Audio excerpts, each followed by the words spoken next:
Éric Chadourne, je suis vigneron coopérateur en Dordogne, à côté de Bergerac. On a OCP Charmant sur 38 hectares de vignes et puis céréaliers. J'ai 40 maisons autour de mes vignes et un centre de vacances équestre. Donc les problèmes de dérive et de voisinage, j'ai une petite idée de ce que ça peut donner. Ce travail il a été réalisé à la demande de la Chambre d'agriculture de la Gironde qui m'a posé il y a un an une question simple. C'était de me dire, bon voyons, on part vers, on a des atomiseurs ou des pulvés aujourd'hui qui sont comme ils sont, et on sent venir qu'il va falloir passer à de la pulvée confinée, enfin au moins en partie. Donc combien ça peut coûter cette affaire-là? Alors la question est relativement simple, trouver la réponse est un peu plus compliqué. Donc je dois vous dire que pour ceux qui me connaissent, je suis assez spécialisé dans tout ce qui est études de coûts depuis fort longtemps. Et tous les référentiels, vous avez le référentiel économique du vigneron bordelais publié par la Chambre d'agriculture, sur lequel j'ai pas mal travaillé.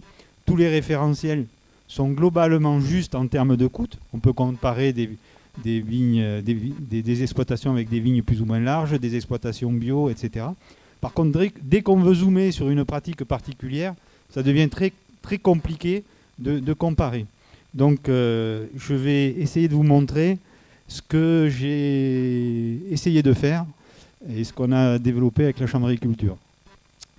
L'idée, c'était de comparer donc différents types de pulvérisation sur vigne. On a fait des simulations et on a les premiers résultats 2015. Je vais vous parler des principes retenus dans les grandes lignes et des simulations et des résultats sur des exploitations existantes. Sans faire trop de baratin ni trop vous compliquer, il s'agit d'une modélisation technico-économique en conditions d'exploitation réelle, parce que ça c'était très important, des opérations de traitement phytosanitaire par simulation mathématique. En fait, j'ai essayé de mathématiser tout ce qui se passait quand on attaquait à traiter une vigne. Alors, au début c'était une vigne, ça s'est rapidement transformé en vigne un peu plus compliquée, et à la fin en exploitation viticole. Bien sûr, même si c'est mathématique et assez théorique, c'est des données basées sur des observations de terrain. Et l'intérêt de l'outil, c'est qu'on peut faire varier à l'infini tous les paramètres. Donc que ce soit les largeurs de vignes, les formes des parcelles, l'éloignement des parcelles, les doses employées, la puissance du tracteur, le nombre de passages par rang par exemple. Si on passe tous les 2 rangs ou tous les 6 rangs, c'est pas tout à fait pareil. Après, c'est assez classique. Il y a différents modules de données technico-économiques qui s'articulent pour former une exploitation théorique avec son foncier, son matériel, sa main-d'œuvre, ses appros et ses méthodes de travail. En particulier, le programme de traitement. On va passer. Donc, les modules sont issus d'exploitations réelles ou de bases de données, parce qu'on s'est rapidement trouvé à sec sur un certain nombre de données techniques qui nous manquaient, en tout cas de référentiels en termes de coûts. On a fait des études personnalisées sur des pratiques des exploitations et on peut faire aussi des simulations de changement de pratiques. Exemple, on a travaillé avec les lycées agricoles et on a étudié particulièrement les pratiques du lycée agricole d'ici, donc à Blanquefort, que je remercie en passant de sa collaboration. Et on a essayé de voir ce que ça donnait en termes de coûts, en passage du 6 rangs face par face pneumatique à un enjambeur avec un 3 rangs confiné, toujours sur enjambeur. Voilà, ça c'est un exemple concret. Vous allez voir, on en a retenu 4 pour vous montrer un peu ce que ça donne. Alors, on sent que quand on parle de pulvérisation et d'engins, comme vous les avez vus tout à l'heure sur les photos, le bon sens paysan fait qu'on pense que c'est quand même un peu plus compliqué à conduire qu'un pulvé aéroconvecteur, surtout celui attelé sur 3 points, là où on peut rouler à toute vitesse, entre guillemets. Qu'en plus, quand on tourne au bout, ça doit être un peu plus compliqué. Et puis que si par exemple, il y a des pentes et des contre-pentes, ça va être aussi quelque chose. Donc ça, c'est un peu le bon sens paysan. Et chiffrer un peu ces incidences, en termes économiques, en termes, bien entendu, de temps passé, c'est pas forcément simple. Alors ça, c'est une vraie exploitation, c'est la mienne. Et il se trouve qu'on suppute aussi que l'éloignement des parcelles, par exemple, si on met moins de produits parce qu'on a un appareil à récupération, donc on va faire le plein moins souvent, par exemple, mais donc ça évite des temps de trajet, donc on peut gagner du temps. De notre côté, sur la route, avec mes panneaux, même s'ils sont repliables, je ne vais peut-être pas rouler aussi vite qu'avec mon atomiseur voûte droite habituel. Donc, ce qui est important aussi, c'est que quel que soit le parcellaire et quel que soit le type d'exploitation, on simule mathématiquement le chemin parcouru lorsqu'on fait une opération de traitement. Donc je sais chez moi qu'en général, je commence à traiter les parcelles les plus éloignées, puis je finis autour de l'exploitation. Et j'ai un circuit préférentiel. De même qu'à l'intérieur d'une parcelle, il y a une façon de prendre les parcelles. On tourne en fonction des angles des tournières. On ne tourne pas de la même façon. On est parfois obligé de faire des manœuvres ou de sauter des rangs. Donc le modèle tient compte de tout ça. Après, c'est relativement simple. Au module main-d'œuvre, on peut rentrer ses coûts de main-d'œuvre. Hein. Donc nous, on a pris les coûts salariés qualifiés, chargés, congés compris, etc. On met ce qu'on veut dans le modèle, on fait varier comme on veut. Le tracteur, c'est pareil. Hein. Donc on vous prend un tracteur, si c'est un enjambeur, c'est beaucoup plus cher. Si c'est un tracteur amorti, on sait aussi le calculer. On peut faire varier tout ça à l'infini de manière à calculer les coûts horaires. On a tenu compte aussi également de la consommation. Alors le GNR a beaucoup baissé ces derniers temps, mais quand on était à 90 centimes d'euros le litre, c'est pas négligeable en fonction de la puissance demandée. Donc on est capable de calculer tout ça. J'ai mis des chiffres un peu incohérents entre guillemets pour pas que... C'est juste un exemple, hein, c'est pas la peine de regarder les détails. Ensuite, dans le module atomiseur, appareil attelé, on peut calculer les coûts des différents appareils, c'est relativement simple, en tenant compte des subventions. Donc vous savez que par exemple pour un pneumatique face par face, on peut avoir 40% d'aide sur une assiette de 60% du prix de l'atomiseur. Donc on a tenu compte de tout ça, de la durée d'amortissement, des prix d'entretien. Par exemple, on est en manque de données sur le coût d'entretien d'un pulvérisateur. Autant le contrôle technique, tous les 5 ans, on sait à peu près combien ça coûte. La maintenance d'un pulvérisateur, on n'a pas vraiment de données là-dessus. Donc on a essayé d'en recueillir sur le terrain. Et à la limite, si vous avez des données, on peut les intégrer au système et faire varier tout ça sur votre propre exploitation. On fait le programme de traitement qu'on veut. Donc on a étudié, nous, un programme de traitement élaboré par les conseillers VITI de la Chambre en protection, en conduite raisonnée, en zone flavescence. Donc on a fait un programme type pour pouvoir comparer un petit peu, mais on peut intégrer le programme d'une exploitation. Là, c'est le début d'un programme bio, peu importe. Et ensuite, on calcule traitement par traitement les coûts. Donc ça donne une matrice de calcul un peu compliquée. On en profite pour calculer les consommations d'eau, de gasoil. On calcule les IFT. On peut même calculer les doses de cuivre métal apportées. Et à partir de ça, décortiquer traitement par traitement, parcelle par parcelle.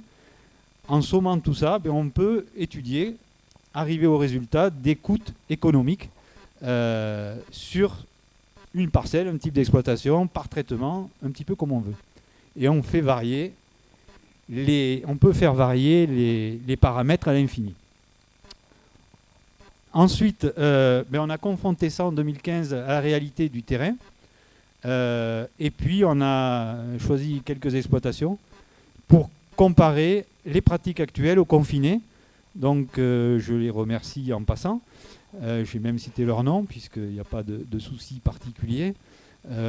Il y en a une qui est équipée en confiné, c'est celle du Château d'Illon. Les 3 autres n'ont pas d'appareil confiné, donc on a repris leurs pratiques actuelles et on a projeté ce que ça pourrait donner si on passait en confiné.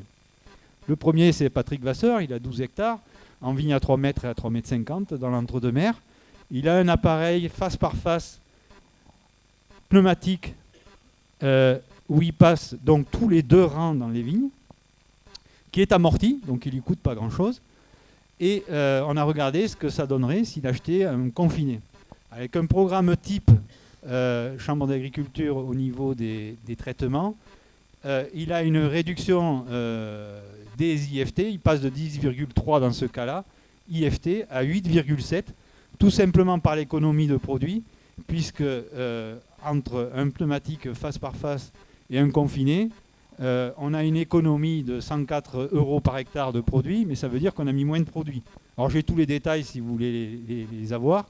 Et on a calculé ça traitement par traitement.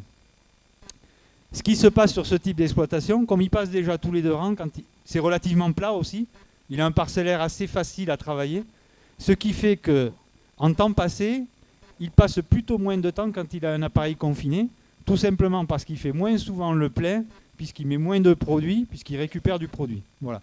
Donc dans ce cas-là, il y a du gain de temps. Le coût de la main-d'œuvre, bien sûr, est diminué. Le coût d'attraction est diminué aussi, puisqu'il y passe moins de temps.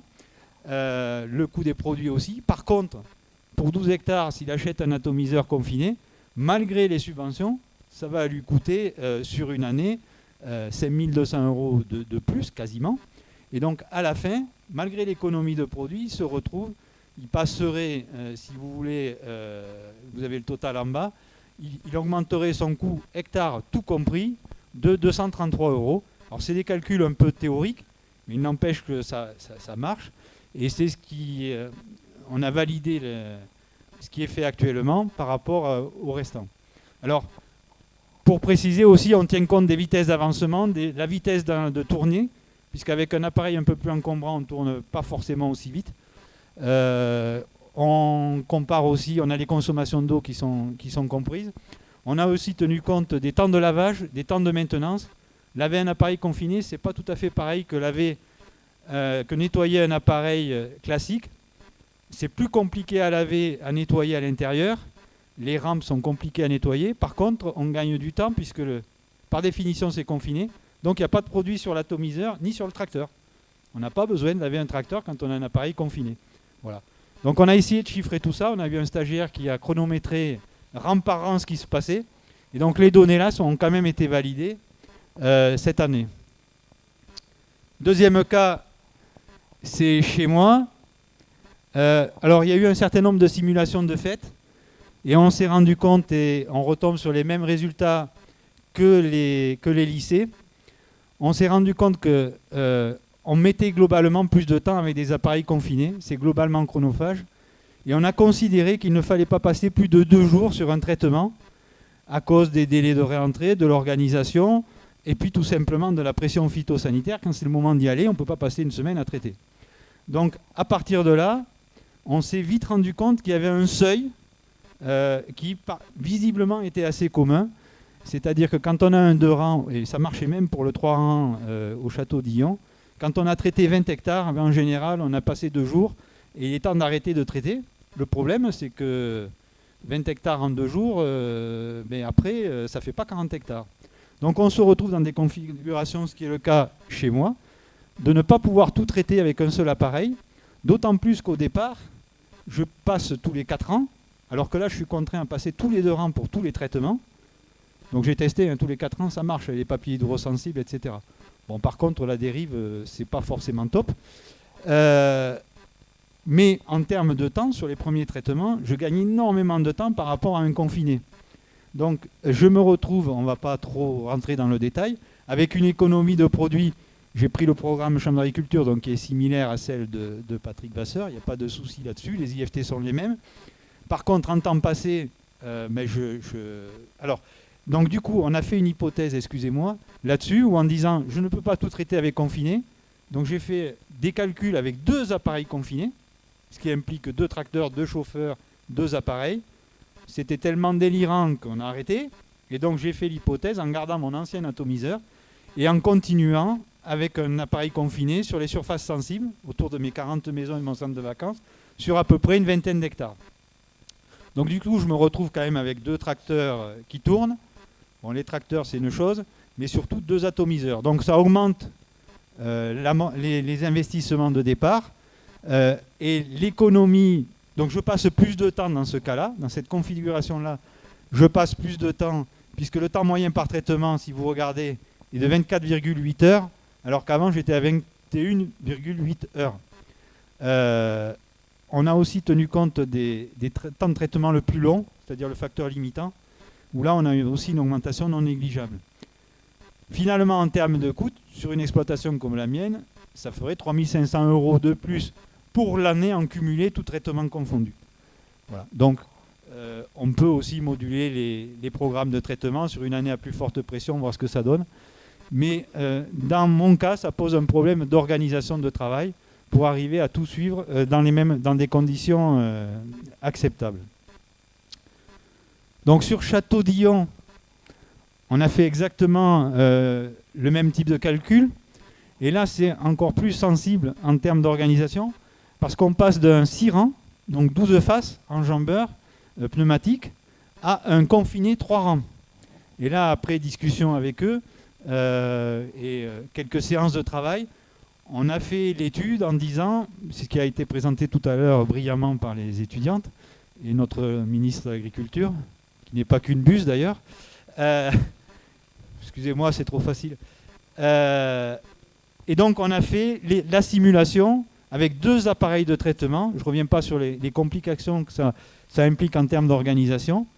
Et là, en termes de coût, on a une augmentation beaucoup plus importante. En pourcentage, non, mais on a une augmentation plus importante de coût, tout simplement parce qu'il y a 2 tracteurs immobilisés, 2 appareils, donc des amortissements beaucoup plus importants. Et il y a visiblement un problème d'organisation, puisque l'enjambeur, pendant qu'il est en train de traiter, le deuxième, si on a 2 tracteurs en même temps, il ne fait pas autre chose, il ne fait pas du travail du sol, du rognage, etc.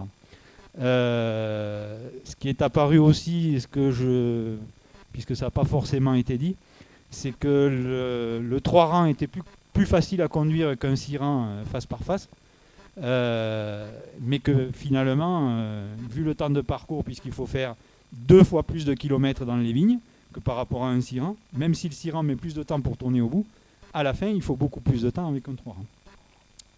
Voilà un petit peu pour vous montrer. Et puis, le dernier, c'est chez Bernard Goriou, dans l'Entre-deux-Mers, avec des vignes à toutes les largeurs, entre 2 mètres et 3 mètres. Il est en bio, donc c'est surtout ça qui nous intéressait. Et il a une pratique aujourd'hui avec un appareil complètement amorti, tangentiel. Et il a une pratique particulière puisqu'il passe tous les 2 rangs sur les 4 ou 5 premiers traitements, je ne sais plus exactement. Et ensuite, il passe tous les rangs, c'est-à-dire qu'il fait face par face tous les rangs. Donc il a un temps de parcours très important, puisqu'il travaille principalement l'application, il veut que ça soit appliqué de manière parfaite. Et là, lui, avec un confiné, quand il passe tous les 2 rangs, il ne gagne pas de temps. À la limite, il en perd puisque l'appareil est plus compliqué à manipuler au bout des rangs.